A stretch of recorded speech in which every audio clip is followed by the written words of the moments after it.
Bom dia, boa noite, boa tarde, seja lá a hora que você está ouvindo. Meu nome é Diana Assunção e esse é o podcast Feminismo e Marxismo do Esquerda Diário e do Pão e Rosas. Esta generación tiene la revolución. No tenemos miedo.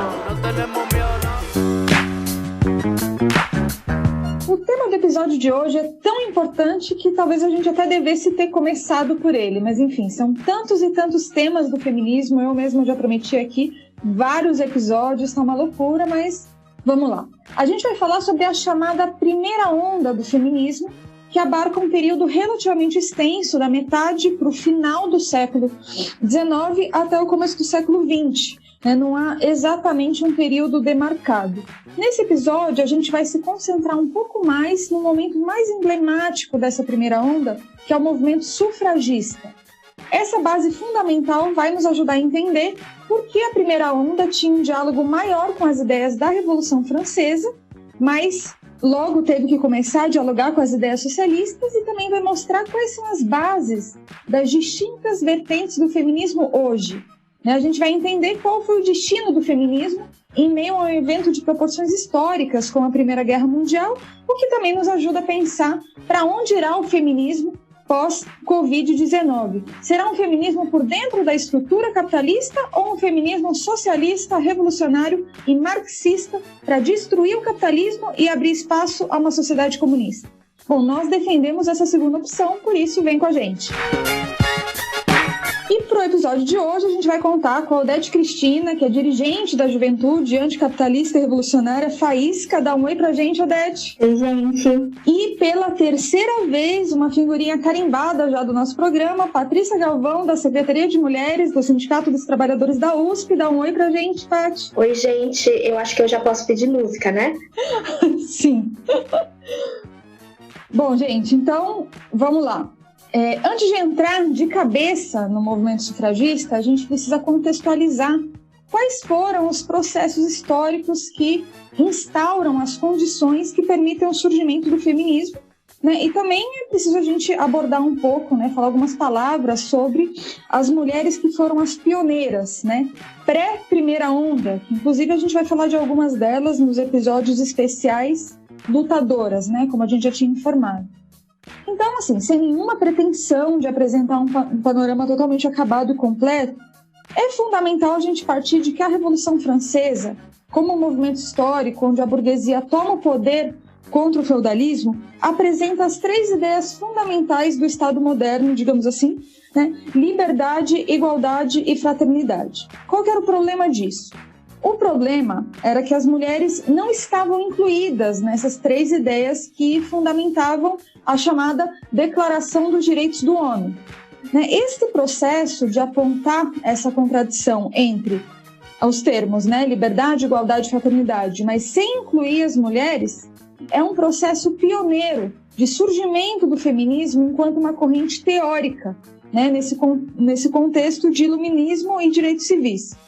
Obviamente a opressão ela existia antes, né, e as reivindicações pontuais também, mas é importante ver esse marco, né, porque a gente está falando de instaurar um pensamento teórico na sociedade, né? E aí vale destacar aqui também que essas três ideias da Revolução Francesa não incluíam as colônias, né, como o Haiti, mostrando aí também uma enorme contradição da Revolução Francesa, né, mas que obviamente a gente viu como processo histórico, como isso influenciou a apaixonante Revolução Haitiana, que foi a primeira revolução negra da história. A gente vai voltar a tratar um pouco disso. Então, como consequência disso, surge o texto Declaração dos Direitos da Mulher, da Olympe de Gouges, em 1791, uma resposta, né, a essa Declaração dos Direitos do Homem, que vai influenciar Mary Wollstonecraft, que no ano seguinte publica um outro texto chamado Reivindicação dos Direitos da Mulher. A Mary Wollstonecraft ela era mãe da Mary Shelley, que foi criadora do Frankenstein, tem um filme, inclusive, chamado Mary Shelley, que mostra as influências da sua mãe, Mary Wollstonecraft, na vida dela. Essa obra, Reivindicação dos Direitos da Mulher, foi inclusive recentemente publicada pela Boitempo Editorial, com apoio das edições Iskra, e eu também tive a enorme honra de escrever a orelha desse livro. E essa obra, ela também vai ser uma das principais influências das sufragistas, né, que a gente vai ver um pouquinho mais para frente. Bom, ou seja, tudo que a gente está falando aqui é no marco do movimento revolucionário da burguesia, quando a burguesia era a classe revolucionária que tirava os reis do poder, né, digamos assim. Mas isso também trazia à tona uma nova classe e colocava justamente no cenário mundial a contradição entre essa classe emergente e a nova classe que faz nascer o capitalismo, que é o proletariado. Isso mais para o final do século XIX vai dar lugar ao surgimento de lutas do movimento operário contra a exploração da burguesia, com destaque para a experiência da Comuna de Paris, em 1871, que foi o levante do povo trabalhador de Paris, contra a invasão do exército prussiano, chegando a tomar o poder da cidade, decretando aí um governo operário com igualdade das cidadãs e cidadãos, com a fantástica Louise Michel ali na frente do batalhão. Esse desenvolvimento antagônico do proletariado deu espaço não somente a lutas, mas ao desenvolvimento de correntes teóricas socialistas, como o socialismo utópico, do Fourier, Saint-Simon e Owen. E ficou também conhecida como parte desse socialismo utópico a Flora Tristã. Mas, na real, ela era bastante mais avançada que todos eles, porque ela já colocava a centralidade da classe trabalhadora, publicando em 1843 o livro União Operária, onde ela, simplesmente colocava uma ideia óbvia de que a classe trabalhadora deveria se unificar em uma união operária, que seria uma espécie de associação política internacional. Ou seja, a mulher simplesmente fez isso 20 anos antes do Marx e do Engels terem fundado a primeira internacional. E é por isso que essa gênia será o tema do nosso programa da semana que vem, no especial Lutadoras. Alguns anos depois, em 1851, será a militante abolicionista Sojourner Truth a colocar novamente o debate sobre a questão da mulher negra com um impactante discurso: "Não sou eu uma mulher?" Bom, esses são alguns dos antecedentes históricos e algumas das pioneiras para a gente se debruçar, então, no movimento sufragista, que era uma corrente do movimento feminista burguês. Então, a primeira onda ela é toda em diálogo com essa classe emergente da Revolução Francesa, mas no momento em que a burguesia já tinha dado lugar ao surgimento do proletariado. Então, é emblemático, na primeira onda, essa divisão entre burgueses e proletárias. Bom, então vamos diretamente para a questão. Patrícia, o que era esse movimento sufragista? Bom, é muito bom estar de novo no programa, especialmente para falar desse movimento sufragista, que é um importante marco na história da organização das mulheres e também importante para debater as estratégias da luta pelo fim da opressão. Porque quando a gente fala de voto, parece algo tão elementar que é meio difícil imaginar uma sociedade onde uma boa parte, ou metade, das pessoas não podiam votar. Mas, na verdade, esse direito tão mínimo, ou a ausência dele, vai dizer muito sobre os oprimidos. A luta pelo direito ao sufrágio feminino, ela escancarava a questão da desigualdade que as mulheres sofriam perante a lei e perante a vida. Desigualdade, inclusive, que a gente vê até hoje. A mulher era uma cidadã de segunda classe, com status legal equiparado ao de uma criança, sem direito à própria vida, seja a vida política ou no âmbito privado. Acho que muita gente assistiu um filme que é lindíssimo, chamado Sufragistas, que resgata os métodos de luta do movimento. Aquelas cenas que mostram os vapores da lavanderia com uma beleza dramática tão expressiva, denunciava as condições terríveis que aquelas mulheres trabalhadoras estavam sujeitas enquanto elas lutavam pelo direito ao voto. Uma luta que significava não só o enfrentamento com a família, com o marido, mas também com a exploração na fábrica, com a opressão do patrão, que não se contentava só em roubar o suor e o sangue dessas trabalhadoras, e chegava inclusive a abusar sexualmente delas, Algo que é bastante real e que não está nada distante da realidade de mulheres trabalhadoras hoje. Então, a gente pode pensar que a luta pelo sufrágio era uma luta contra a opressão patriarcal na sua forma de dominação mais profunda. Essas mulheres saíam às ruas com ações radicalizadas, quebrando vidraça, queimando prédio, arriscando suas vidas, E além da brutalidade com que elas eram reprimidas, elas eram presas e sequer eram reconhecidas como prisioneiras políticas, tal o status que as mulheres tinham nessa sociedade, Tudo isso era para elas dizerem que as vidas delas, das mulheres, não valiam menos que a dos homens, E eu acho que o maior mérito desse filme foi retratar o ponto de vista das mulheres trabalhadoras nessa luta, pois embora o movimento fosse um movimento do feminismo burguês da época, ao levantar uma demanda tão elementar como o voto, acabou dando voz também para um sentimento das mulheres pobres e trabalhadoras. Embora o filme seja belíssimo, ele tem um limite também, que foi criticado na época, porque ele não retrata as mulheres negras e nem as indianas, que foram parte importante do movimento sufragista. E esse detalhe é importante, não é só um detalhe, na verdade, porque mostra a disposição das mais oprimidas em lutar pelo direito ao voto como uma forma de expressar sua indignação pela condição inferiorizada das mulheres, mas também contra o racismo, contra a dominação imperialista, né? E agora, passado mais de 100 anos desse movimento, eu acho importante a gente ver quais lições a gente pode tirar. O Lenin, no Estado e a Revolução, ele vai resgatar o Engels a respeito do sufrágio universal na democracia burguesa, com a afirmação categórica de que o sufrágio universal é um instrumento de dominação da burguesia que faz o povo partilhar da falsa ideia que o Estado atual seria capaz que o voto no Estado atual seria capaz de manifestar e impor a vontade da maioria dos trabalhadores.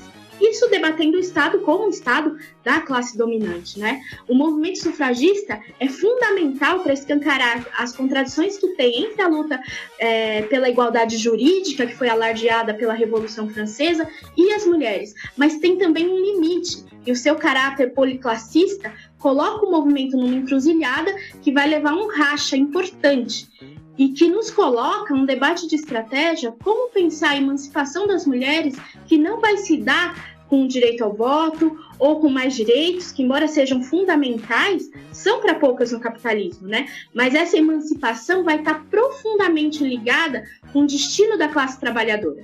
Gente, obrigada pelo convite, mas eu acho que isso que a Paty colocou agora, assim, de pensar essa emancipação profundamente ligada com o destino da classe trabalhadora, era muito parte da discussão fundamental sobre a questão do direito ao voto feminino nos partidos da Segunda Internacional, assim, especialmente na social-democracia alemã, que era o principal partido da Segunda Internacional. E as mulheres socialistas, elas tinham um grande desafio, assim. Elas tinham que se enfrentar com os setores misóginos dentro do seu próprio partido, assim, aqueles que compunham a ala direita da social-democracia e eram contra defender esse direito. Só que nesse combate, a gente viu uma das mais destacadas, que era a revolucionária alemã, a Clara Zetkin, que inclusive muitos conhecem porque ela era a grande amiga da Rosa Luxemburgo, mas além de tudo, ela também foi uma das grandes dirigentes mulheres da Segunda Internacional e ela se destacou muito nessa organização das mulheres socialistas. A Clara, ao mesmo tempo que ela lutava contra os integrantes do seu próprio partido, que eram contrários à defesa do direito ao voto feminino, ela também debatia com o conjunto das mulheres socialistas sobre como a luta pelo direito ao voto era somente a defesa de um direito democrático, assim, elementar, assim, e como até mesmo isso a democracia burguesa negava para as mulheres naquele momento. Então, é muito interessante pensar isso, porque ela não colocava a conquista desse direito como o que ia resolver o problema da emancipação das mulheres. E aí tem uma citação dela que é muito interessante, que é: apenas em uma sociedade socialista, com a desaparição do sistema atual dominado pela sociedade privada, desaparecerão as oposições sociais entre os possuidores e os que não têm nada, entre homens e mulheres, entre o trabalho intelectual e trabalho manual.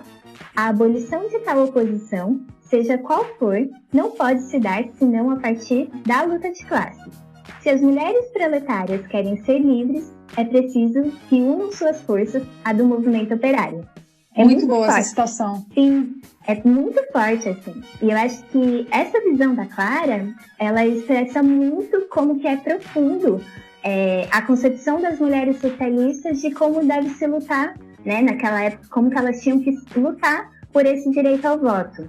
E foi por conta justamente dessas batalhas de revolucionárias como a Clara Zetkin que os partidos da Segunda Internacional, eles foram os primeiros a defender o direito ao voto feminino como parte das demandas da classe trabalhadora, né? Enquanto os partidos liberais, eles levaram muitos anos, assim, eles só passaram a defender isso quando já não tinha mais jeito, quando as mulheres estavam lutando muito fortemente por essa demanda e eles estavam mais com medo de que isso levasse a fortalecer justamente a classe trabalhadora, né, do que a opressão patriarcal que eles tinham. Então, isso levou a que eles passassem a defender, assim, né?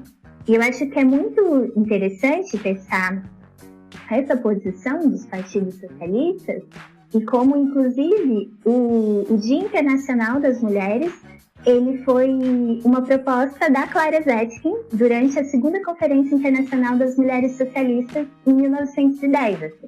E esse dia ele foi pensado como uma homenagem às mulheres trabalhadoras na sua luta contra o sistema capitalista. Então, assim, é muito revoltante que agora a burguesia tente fazer esse dia como um dia de dar flores, chocolate, como um dia de aumentar o consumismo da sociedade, sendo que, na verdade, esse dia surge como parte de fomentar a luta das mulheres. E outra curiosidade também é que, na verdade, ele não surgiu com uma data pré-definida, assim, né?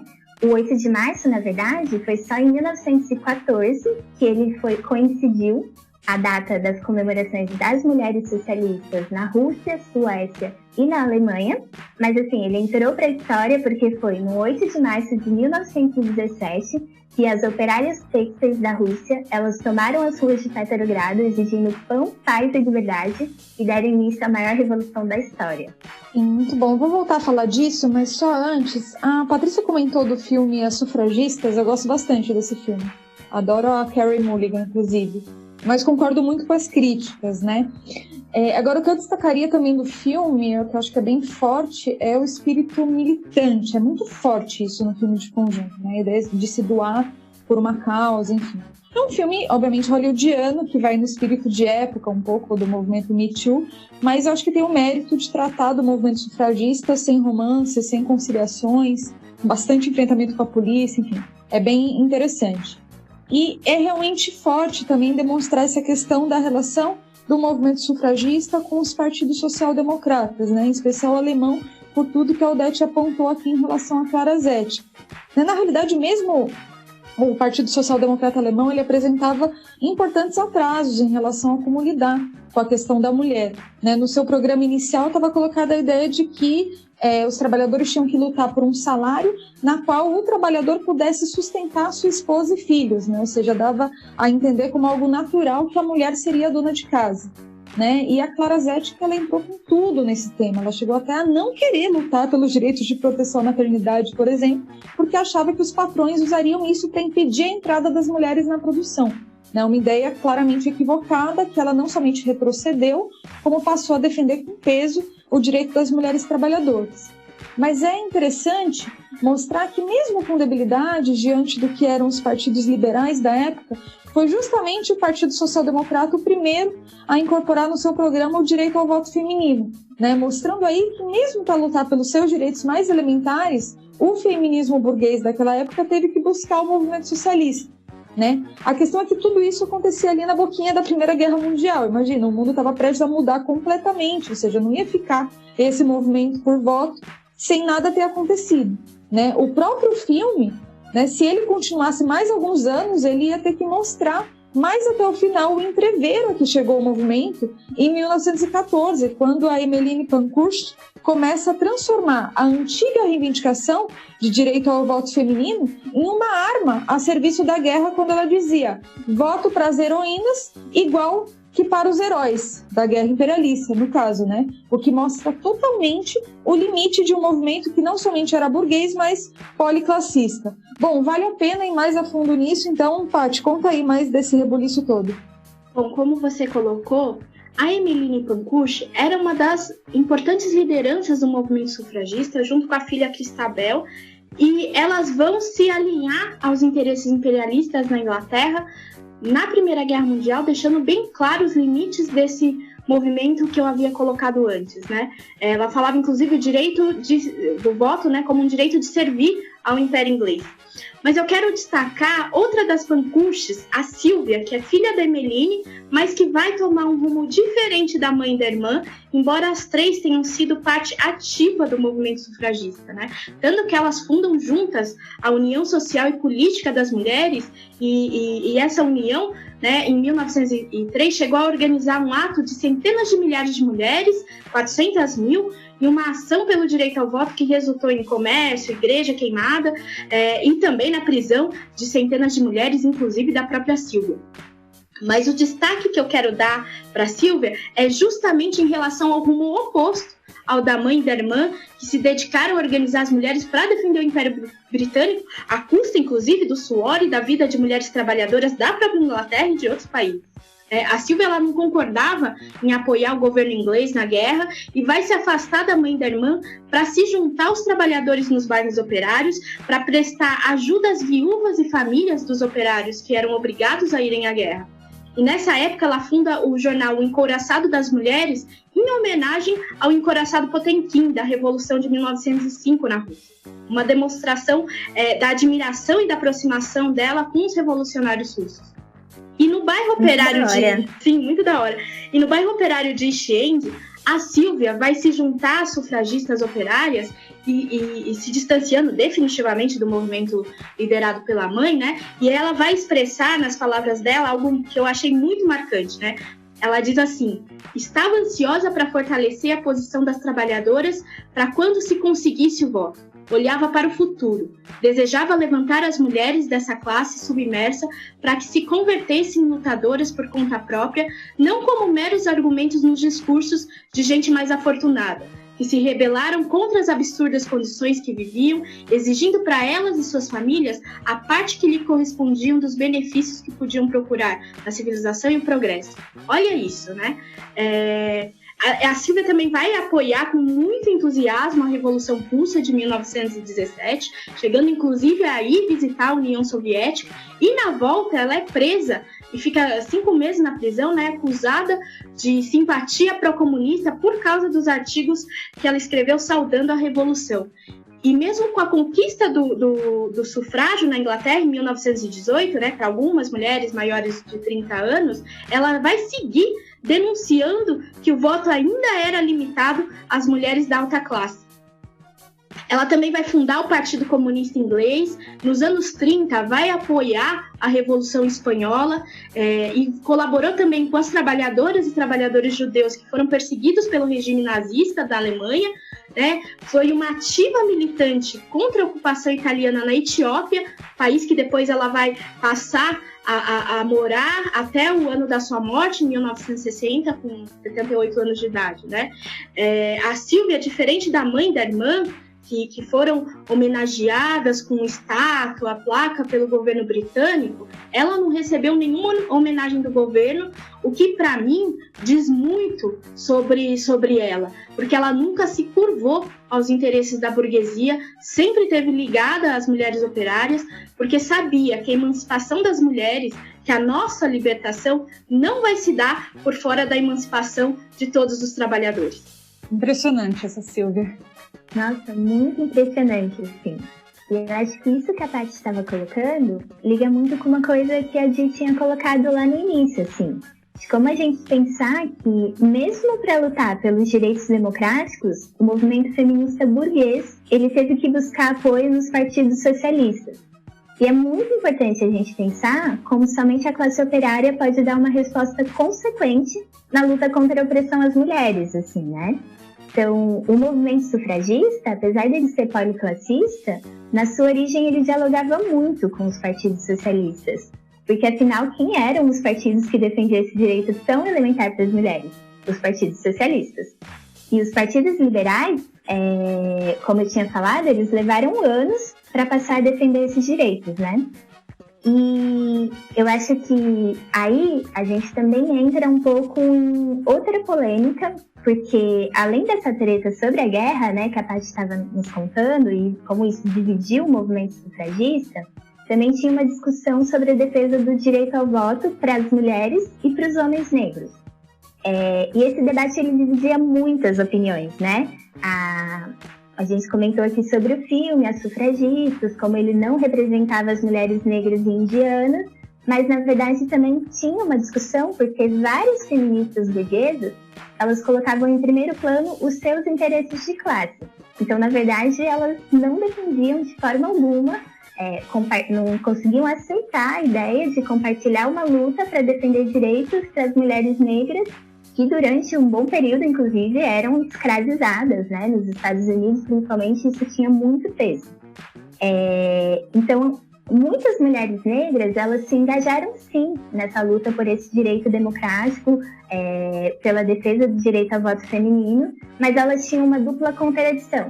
No movimento sufragista, elas tinham que se enfrentar com o racismo e de mulheres que não queriam compartilhar essa luta, né? E no movimento dos homens, né, muitos homens negros que lutavam pelo direito ao voto, mas excluíam o direito ao voto das mulheres. Então, eles queriam o direito ao voto somente dos homens negros e expressavam muito toda a ideologia machista e patriarcal. E uma das sufragistas negras mais destacadas é a Harriet Tubman. E eu acho que muita gente, assim, né, deve se lembrar, porque teve um intenso debate sobre ela substituir, na verdade, um ex-presidente norte-americano racista nas notas do dólar, né? Então ela foi a escolhida para substituir, como se isso representasse a grande comemoração por essa conquista do direito ao voto, que completa 100 anos agora, né, em 2020. Mas, apesar dessas questões, assim, de tentarem usar a imagem dela como num país, inclusive, que a gente viu surgir o Black Lives Matter, né, para tentar apagar um pouco do que agora a gente está vendo como os negros são os que mais morrem em relação ao coronavírus, a história da Harriet é muito impressionante. Ela nasceu numa fazenda de escravos, ela fugiu da escravidão, mas não só foi fugir, assim. Ela, na verdade, ela foi reconhecida e ela é muito importante hoje, porque a Harriet, ela organizou as famosas rotas subterrâneas que possibilitaram a liberdade de mais de 100 mil escravos nos anos de 1850 e 60. Então, é muito impressionante isso que ela fez, e uma das frases mais famosas que ela tem é: libertei 1000 escravos, podia ter libertado outros 1000 se eles soubessem que eram escravos. E depois de tudo isso, ela ainda lutou na Guerra Civil Norte-Americana e ela cumpriu um papel destacado na luta pelo direito ao voto feminino. E quando ela foi perguntada por uma feminista branca se ela achava que era importante lutar para defender o direito ao voto, ela declarou: sofri o suficiente para acreditar nisso. Então, apesar da Harriet ela nunca ter feito parte de nenhuma organização socialista, eu acho que toda essa história de luta dela mostra como somente um feminismo que defenda de fato a emancipação do conjunto das mulheres, assim, um feminismo que olhe para as mulheres negras, indianas, asiáticas, latinas, um feminismo que consiga responder de fundo à opressão das mulheres trabalhadoras. Somente esse feminismo ele pode emancipar o conjunto das mulheres, e é por isso que é assim, um feminismo socialista, né? Sim, grande Harriet Tubman, que trajetória, muito bom. E a Sylvia Pankhurst também, ela era realmente impressionante, como a Patrícia comentou aqui, não somente rompeu com a própria mãe pelos seus ideais, né? Enfim, sem capitular a própria mãe, imagina essa discussão toda, fundaram o movimento juntas e tal. Enfim, depois apoia a Revolução Russa, é perseguida por isso, enfim, uma trajetória incrível. No Brasil também, acho que a sufragista mais conhecida, vale ressaltar também, foi a Berta Lutz. Mas, enfim, eu sempre falo em todas as mesas, debates que eu participo sobre a questão de gênero, né, que não conhecer a história do feminismo leva as mulheres sempre a erros muito parecidos, né? Mas no caso da primeira onda, eu acho que é muito emblemático. Assim, não conhecer a história da primeira onda faz com que até hoje tenham setores da esquerda defendendo um feminismo de todas as mulheres. Né? A gente está vendo essas discussões aí nesse momento, quando havia um racha no movimento, justamente porque entre mulheres burguesas e proletárias tinha, enfim, uma diferença muito grande, né? E não é que na semana passada, inclusive, eu tive que ver um deputado do PSOL postando um artigo: os países que melhor souberam lidar com o coronavírus são chefiados por mulheres. Aí você vai ver quem que é a primeira mulher da lista é a Angela Merkel, entendeu? Faz uma coisa que não dá. Depois ele apagou, mas o debate é bom e segue, né? Enfim, simplesmente a Angela Merkel é a chefe de um dos maiores imperialismos mundiais. Fez uma menina palestina chorar ao vivo. Eu nunca vou esquecer desse fato, né? Mandando ela voltar para a Palestina. Enfim, o que isso tem a ver com o feminismo marxista? Né, obviamente nada, mas na verdade não chega nem a ser um feminismo reformista, sei lá o que seria isso.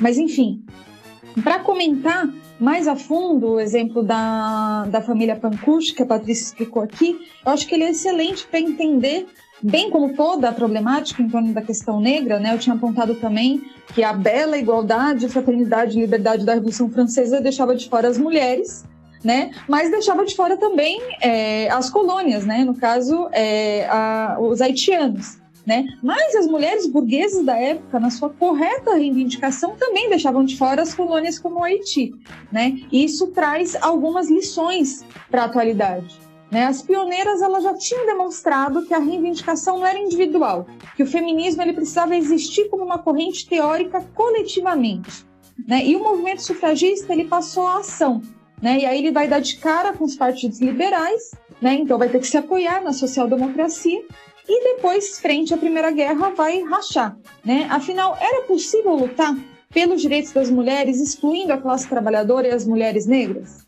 Era possível lutar pelos direitos das mulheres se apoiando na burguesia de outros países e apoiando a sua própria burguesia na Primeira Guerra Mundial? Bom, acho que a história mostrou que não era possível, né? E o movimento sufragista ele é emblemático, não somente pela sua força histórica, né, mas porque demonstrou a falência do feminismo burguês, né, enquanto corrente de pensamento. Mas é também emblemático porque daí começam a se delinear os fundamentos, as bases de muitas das vertentes do movimento feminista que, para além de um monte de nomenclatura, né, feminismo burguês, feminismo pequeno burguês, radical, reformista, liberal, socialista, enfim, para além de todas essas nomenclaturas, expressam estratégias e programas que fazem toda a diferença para quem quer realmente a emancipação das mulheres, né? O nosso feminismo marxista, ele tira lições históricas de todas as lutas das mulheres, sempre com essa perspectiva do materialismo histórico dialético. A luta de classes é o motor da história, né? Como falava Marx. E as mulheres têm que atuar como parte da luta de classes para conquistar a sua emancipação, né? O que significa, como a gente vai ver alguns anos depois da experiência sufragista, na própria Revolução Russa, a necessidade de, sim, se organizar em um partido revolucionário. Bom, gente, eu adorei falar desse tema com vocês, mas enfim, agora o programa está chegando ao fim. Valeu, Odete. Valeu, gente. E obrigada, Paty. Pode pedir a sua música que você tinha anunciado aí no começo, depois dessa gloriosa participação aqui pela terceira vez no nosso podcast. Gente, foi um prazer. E eu queria pedir, já que eu posso, né, a música da Nina Simone, lindíssima, Ain't Got No, I Got Life, que é fantástica para fechar com chave de ouro. Muito bom. E como dizia a Clara Zetkin, apenas junto com as mulheres proletárias o socialismo será vitorioso. Gente, até a próxima, curtam e compartilhem.